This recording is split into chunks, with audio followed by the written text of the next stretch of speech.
Aloha. This is the state of Hawaii. I'm your host, Stephanie Dalton. We are pleased to welcome a representative for District 2 in Hawaii. Well, welcome, Jill, again, and thank you, Jay, for being here to co-host this show with Representative Jill Tokuda, who represents Hawaii's Congressional District 2.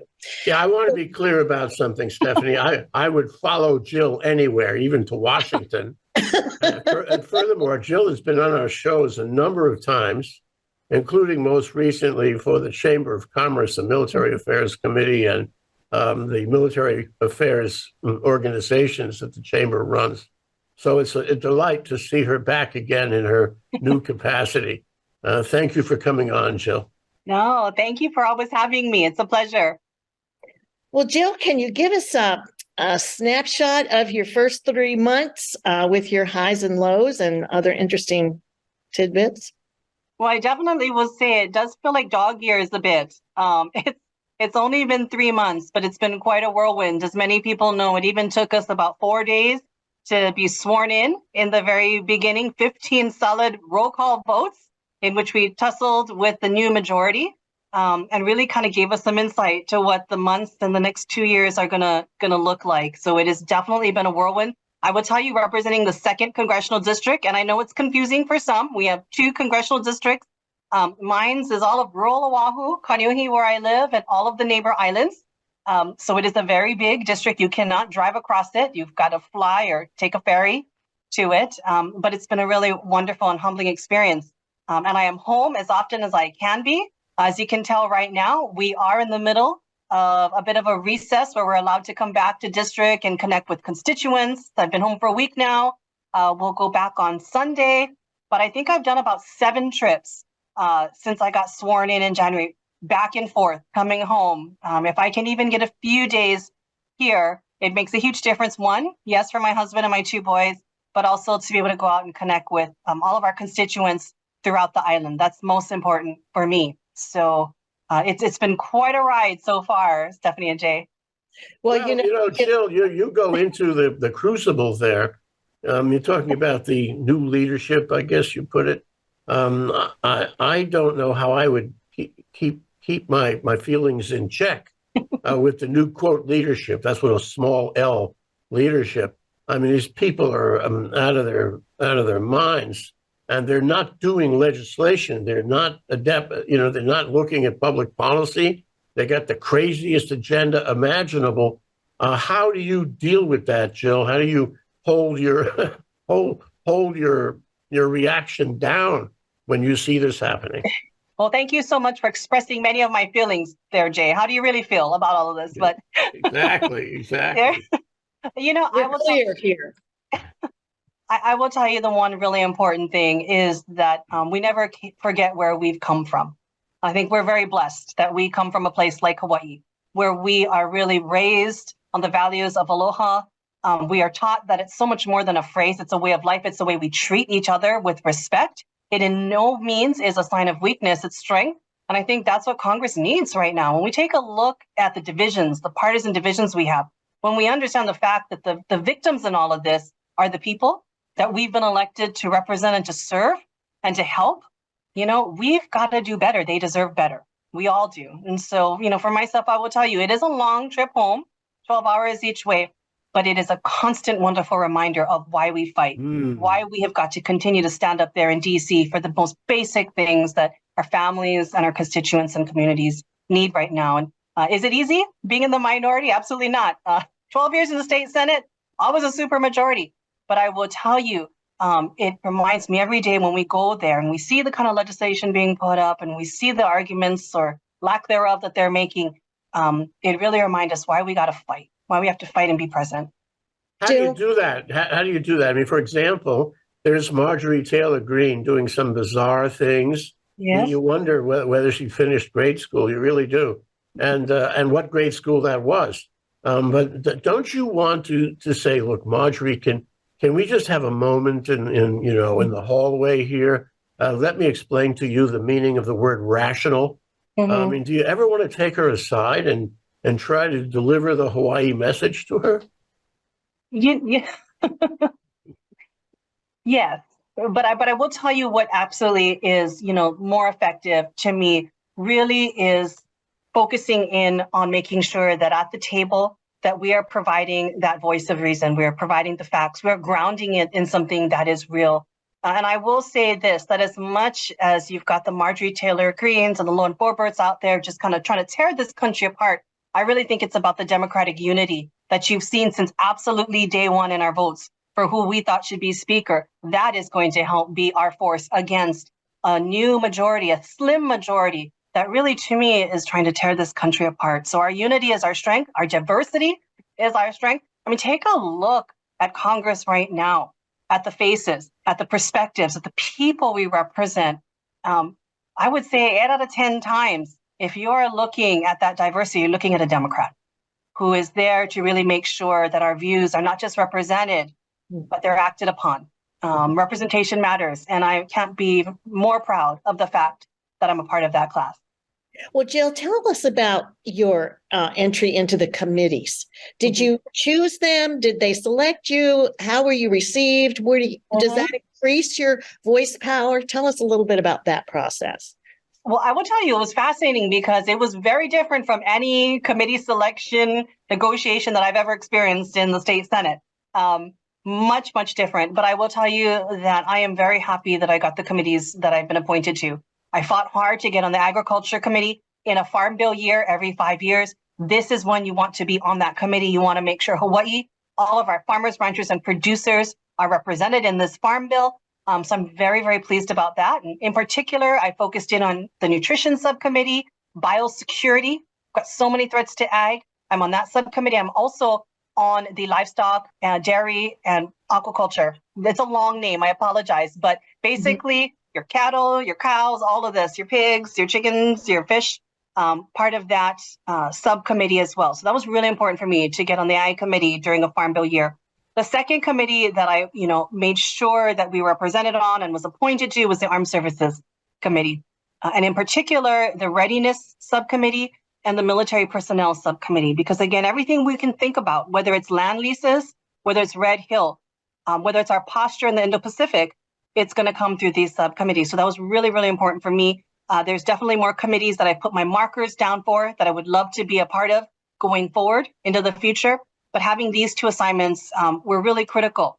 And I was also appointed to a third special select subcommittee on the coronavirus pandemic. It doesn't have many Democrats on it, but it's so important that we really hold the line. What is fact? And more importantly, what did we learn from this pandemic? And how are we going to do better going forward? So we in that committee, I really believe as Democrats, we're the voice of reason. And most importantly, the voice of good practice and how we're going to continue to take care of the people of this country.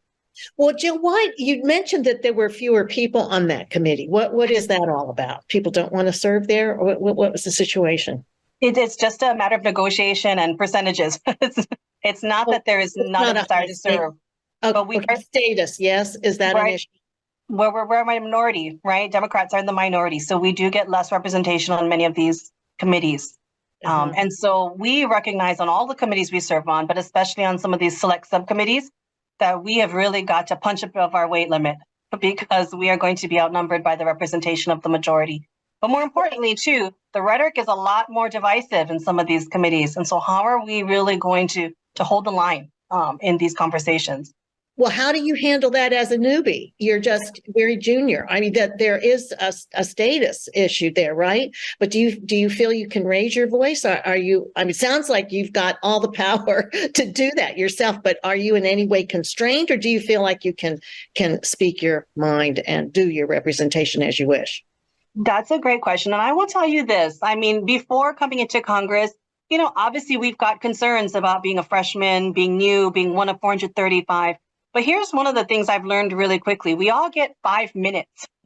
You get 5 minutes to make a statement, to ask your questions, to let your opinion be known. You have every opportunity to go and talk on the floor for 1 minute, to debate things. And so whether you got in yesterday or you've been there for 20 years, you still have that ability to make your opinion known, to represent your state, your district well. And I think it's about all of us stepping up and making sure that we do that. And so it is definitely something I take seriously. Every time I step into a hearing room and I know we've got an issue that's of great importance to Hawaii, I'm selfish and I make sure they know all about Hawaii, what we care about, but more importantly, how we can teach the rest of the country in many cases.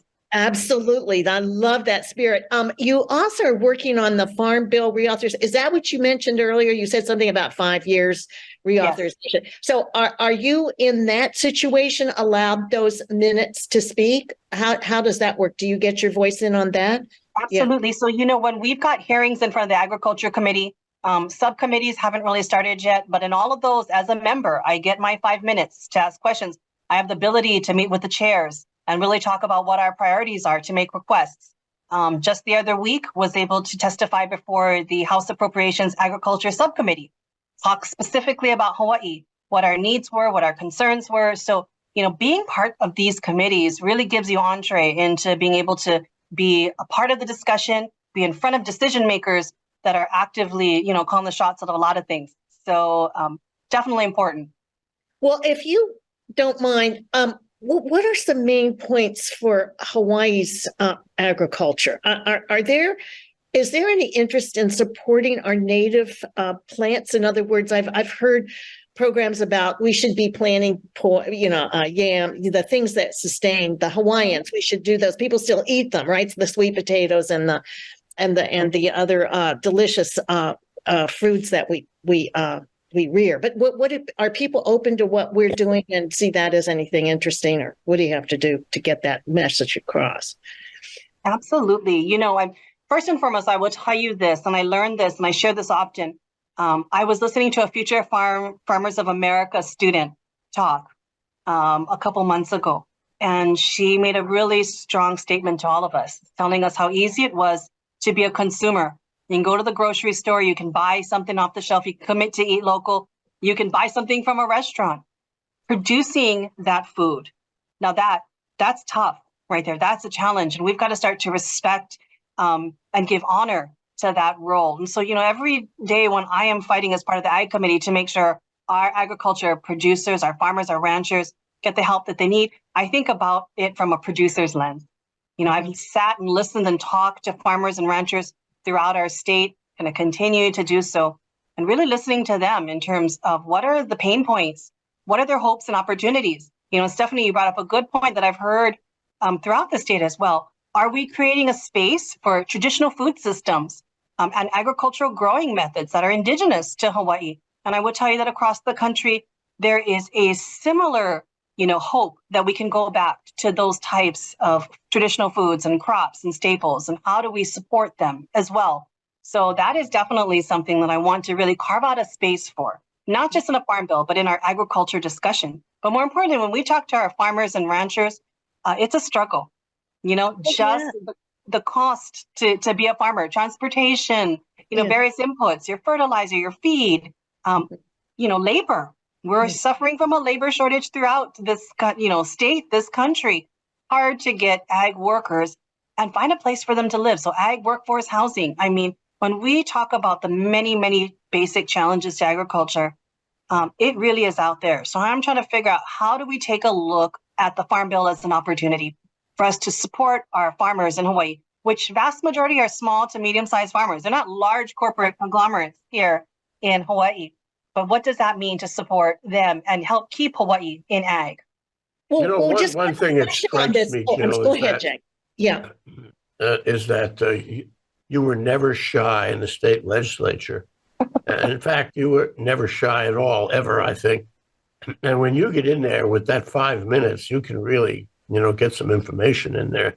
And you can take them out in the corridor and try to show them that Hawaii is a leading state on so many things, including agriculture, even though we haven't had a lot of agriculture since the plantations. The fact is we know a lot about it. And after the show is over, I'm going to send you a link to the program we did just today on a fellow named Jim Wyban, who is with a consortium of agricultural organizations between Hawaii and the mainland, and trying to establish collaborations with the mainland. I think that's what you're talking about, because Hawaii can help the mainland, but the mainland can help Hawaii. It's an exchange. And you're in a perfect position take that to the next level. So that committee appointment is really, really, really outstanding. You're the perfect person. District 2 includes the Big Island. That's where so much agriculture is taking place. Yes. And could take place. The other committee assignment that struck me was, of course, there's more too, but that struck me was armed forces, because we live in a time when it's not clear that things will remain static. We live in a time when there's friction in the West Pacific and Indo-Pacific, and you come to this job with a lot of understanding about how that works and the dynamic of that friction. And I think we can all guarantee that friction will stay around for a while, and there'll be issues, and Congress and the government must take action here, or at least develop foreign policy decisions to help us through it. And right now, I don't know if this has come up in your committee on armed forces, but we have this very troubling leak of intelligence information just within the last few days. Has that been addressed? What are your thoughts about that? I will tell you that whenever I'm back in DC, even if it's for just a few days of a work week, our Armed Services Committee is packed. We are constantly being thrown into whether it's classified briefings or it's subcommittee hearings to address what is pretty much, as you mentioned, a daily occurrence in which we are really trying to ensure that we have a security posture, whether it's the Indo-Pacific, which is very personal to all of us. It's literally right at our doorsteps, or looking across the globe. And how are we making sure, again, I said I'm on the readiness subcommittee. It is about making sure that we are ready. It is making sure that we are prepared. It's making sure that all of our systems in place are ensuring security and fidelity in all of our, the information that we have. And I take that seriously, Jay. I was with Cyber Hawaii. We had a lot of different kinds of conversations. So I can tell you that there's frequent discussions, and I know when I go back next week, the docket is going to be filled with these conversations. I know we'll talk more about defense, but I did want to touch a little bit more about ag. See, I love all that stuff. But you mentioned something important, how we can learn a lot from the United States and vice versa. The rest of the states, the continent, can learn so much from us. One of the things that I am trying to really cultivate too is some of the bills that we've been introducing for coffee, cacao, for floriculture, for macadamia nuts. We've actually found like-minded partners in Puerto Rico and other territories. By the way, not all Democrats, right? So bipartisan, but really looking at where we face similar threats, how we were going to support each other. I was talking to the Ag subcommittee on the Appropriations Committee, and they asked me, how are we doing when it comes to the threats against agriculture in Hawaii? I said, quite frankly, we're losing the war right now. We need help. We have got so many biosecurity issues, and you folks know it. You've talked about on the show, from disease, blight, infestation, ungulates. I mean, who thought we'd talk about deers and pigs and goats, but they're destroying our ecosystem right now. And the reality is, if we don't do anything about mac nuts, and I've talked to some in the industry, they're estimating the next 5 to 10 years, mac nuts will go the way of sugar and pine. And all of us have roots in the plantations. Agriculture made a life for us here. 4 generations ago, that's how I got to Hawaii and my family. So making sure that we support those crops, those industries that gave us all a chance, that's critically important. So the other thing that's really critically important here is the fact that we import 90% plus of our food. Yeah. And any day, any Tuesday, we could have climate change, extreme weather that would disrupt the food supply lines, and we could all be very, very hungry. And so it's that food security thing that's really important. And Hawaii is unique because we're an island, we're 2,400 miles from the coast, and this is a real problem. So when you get in there, you may be able to help us be more sustainable, more resilient in terms of being independent, producers of food. What do you think, Stephanie? Yeah. Really, such good points, Jay. Yeah.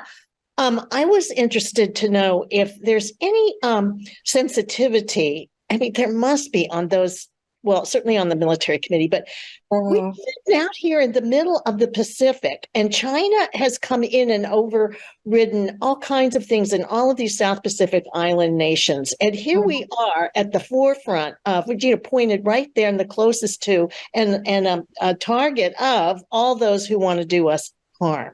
So, the Japanese figured it out 40, 50, 60 years ago, and there's no reason why they wouldn't be interested in somebody.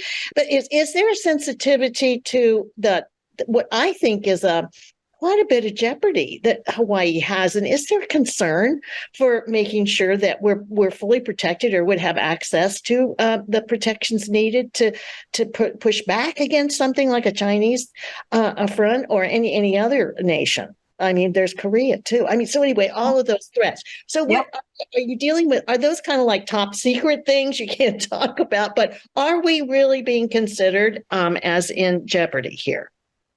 I definitely think, especially since I've been in this Congress, the conversation never has to go very far before the Indo-Pacific, China, North Korea comes up. It doesn't even have to be the topic of a briefing, and it will come up. And so absolutely, yes, in terms of Hawaii's strategic geopolitical location, we cannot even deny that when we talk about readiness and posture in the Indo-Pacific, Hawaii is a part of that equation.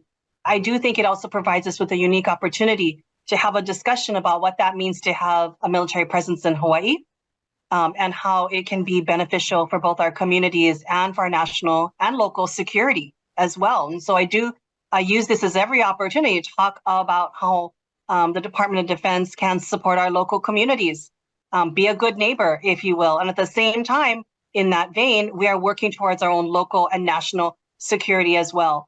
I will tell you this, that China is definitely a part of the messaging for the majority, for our Republican Party. And I will tell you that one of the big things for myself is making sure personally that it does not bleed over into any kind of xenophobia, any kind of racial discrimination and hate. I mean, I just think back to Vincent Chin in the 80s.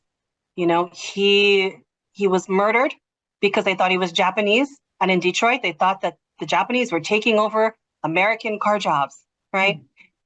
We have to be very cautious that as this inflamed rhetoric about China builds up from the Republican Party, that it does not bleed over into everyday Americans. Do you know the difference between a communist Chinese party member versus a Chinese American versus an Asian American? I can tell you in too many instances, there is no differentiation. So words matter, words hurt. And we have got to make sure that as we, potentially confront China, quite frankly, as our biggest rival in the Indo-Pacific, we do so with care as well. Aggression, conflict with China does not have to be inevitable. So the words we use, the posture we take is critically important, both for national security and also as well for the protection of our people.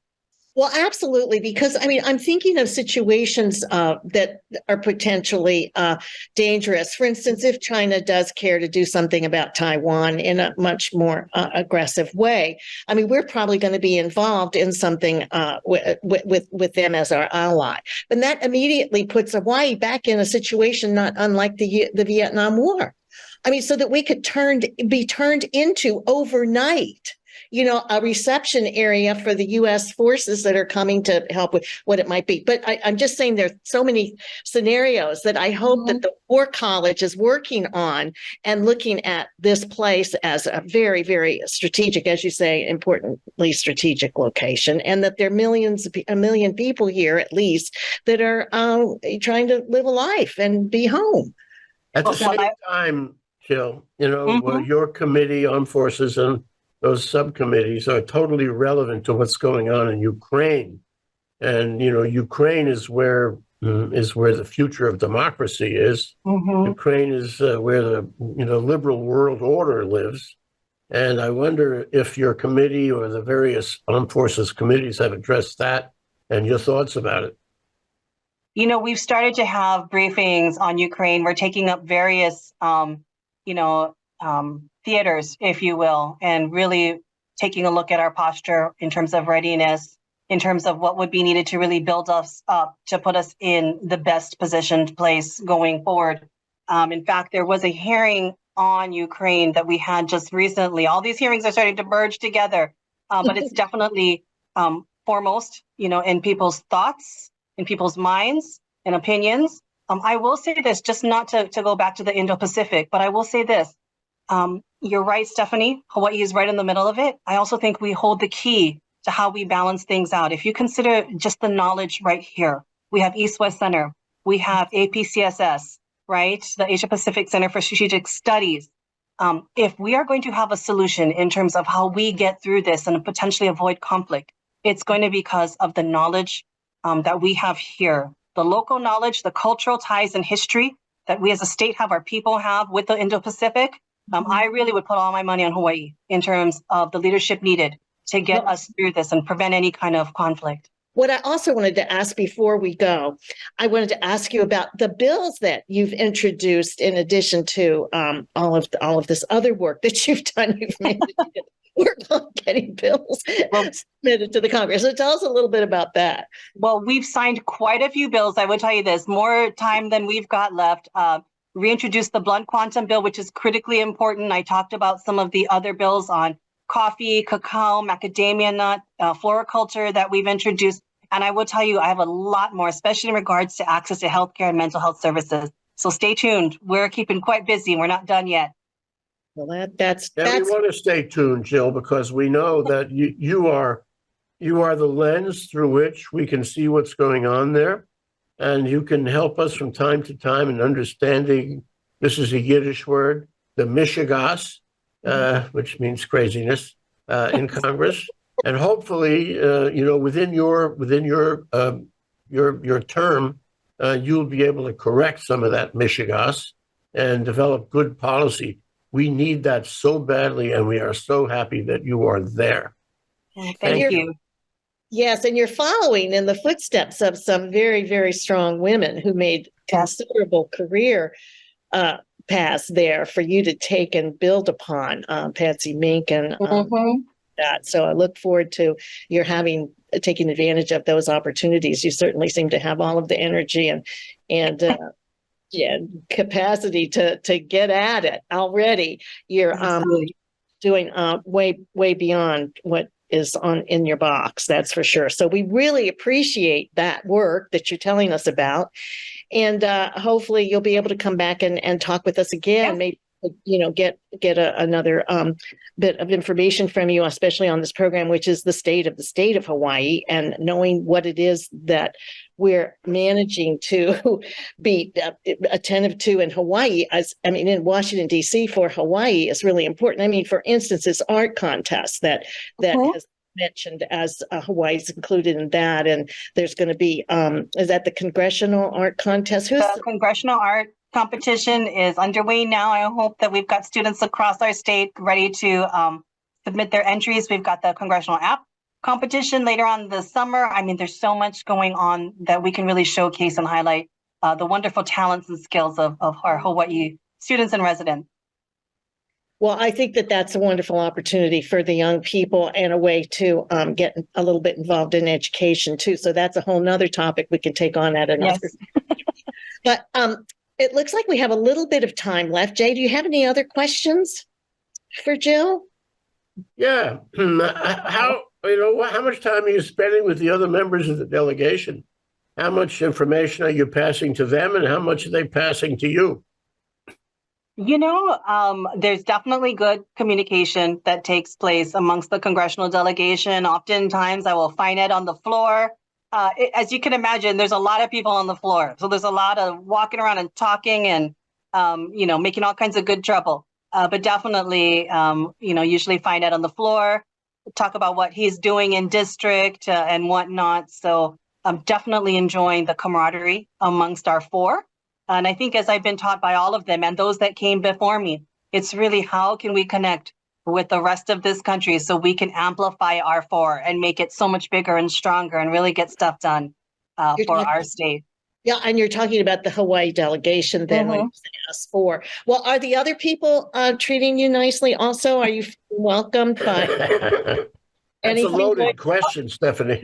I mean, certainly the women there must be some women's groups or caucuses that you're invited into. Absolutely.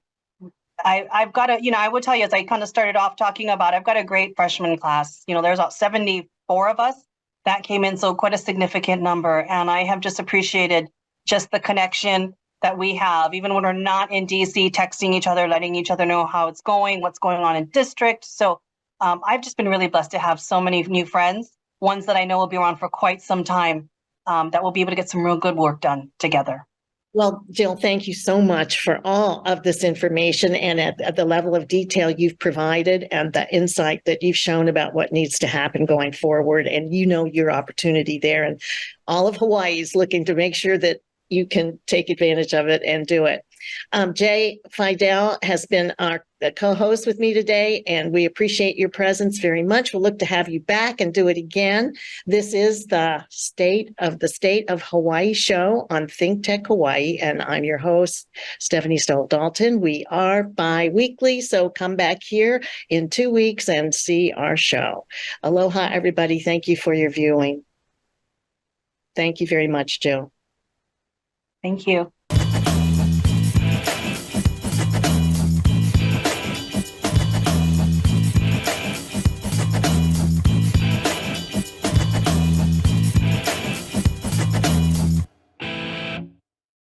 Thank you so much for watching ThinkTech Hawaii. If you like what we do, please like us and click the subscribe button on YouTube and the follow button on Vimeo. You can also follow us on Facebook, Instagram, and LinkedIn, and donate to us at thinktechhawaii.com. Mahalo.